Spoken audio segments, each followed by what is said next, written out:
মা এক আজমতের নাম, মা এক রহমতের নাম, মা এক নিয়ামতের নাম।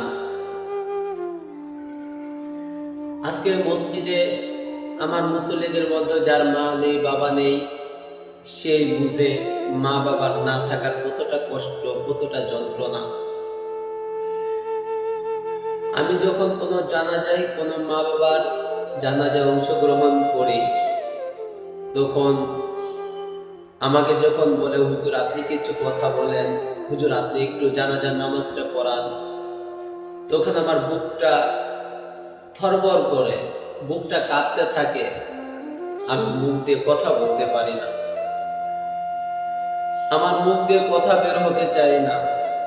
কারণ আমার কাছে মনে হয় যে আজকে যদি আমার মা এখানে শুয়ে থাকতো, আমি কেমন করে সহ্য করতাম, আমার বাবা শুয়ে থাকলে কেমন করে সহ্য করতাম।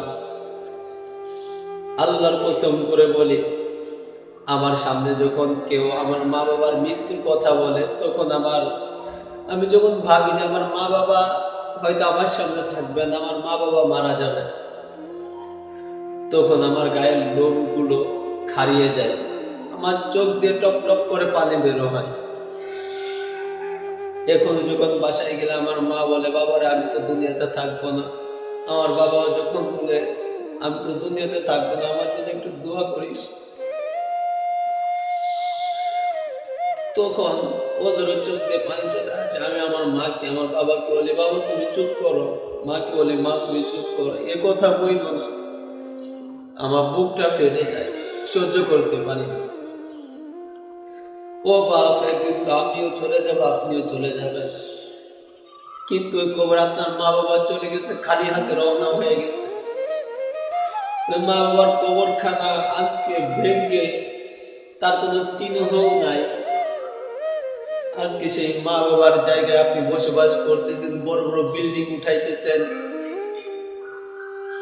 আজকে আপনার মা বাবা সেই ঘরেও নাই, সেই জমিতেও নাই, আপনি বসবাস করতেছেন। একদিন আপনিও চলে যাবেন, আপনার সন্তানেরা ওই ঘরের মধ্যে ওই জায়গায় বসবাস করবে, আপনার নামও নিবে না। বাবা এই জন্য বলি যে যার যার মা চলে যায়, যার বাবা চলে যায়, সে মা বাবা যন্ত্রণায় ভুগতে থাকে। কারণ মা দুনিয়াতে বেঁচে থাকা মানে আপনার জন্য দোয়ার একটি দরজা খোলা থাকে, নিয়ামতের একটি দরজা খোলা থাকে, জান্নাত কামাই করার একটি দরজা খোলা থাকে।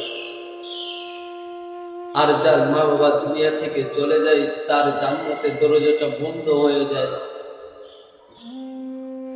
অর্থাৎ দুনিয়াতে জান্নাত কামাই করার সব থেকে সহজ পন্থা হচ্ছে মা বাবার খেদমত করা, মা বাবার সেবা করা, মা বাবার দেখাশোনা করা, মা বাবার মলমূত্র পরিষ্কার করা।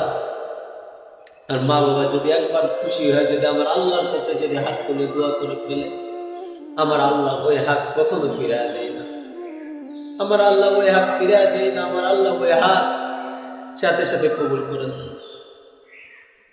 ও বাবা, আপনাদের জানি না কার মা নাই, কার বাবা নাই, আপনাদের অনেকের চোখে পানি। আমার মা বাবা বেঁচে আছে, তো আমার মৃত্যুর কথা খুব অনুভব হয়। মা বাবা না থাকার যন্ত্রণাটা ততটা বুঝি না, কিন্তু মানুষের যন্ত্রণা দেখে অনুভব হয় আসলে মা বাবা বড় একটি নিয়ামত, মা বাবা বড় একটি রহমত। কারণ আমার আল্লাহ ওই মায়ের নামের সাথে মক্কার নাম রেখেছে, মদিনার নাম রেখেছে। আমার আল্লাহ আমার মনে হয় ওই মায়ের নামের সাথে মুহাম্মদ সাল্লাল্লাহু আলাইহি ওয়াসাল্লামের নামও রেখেছে। এই জন্য আমার মা অনেক দামি, আপনার মা অনেক দামি। যে মায়ের নামের সাথে আমার পয়গম্বরের নামের প্রথম অক্ষর মিলে গেছে, ওই মা গুলো আসলে বড়ই দামি। আল্লাহ পাক রব্বুল আলামিন আমাদের সকলের মা বাবাকে জান্নাতের উচ্চ মাকাম দান করে বলে আমিন।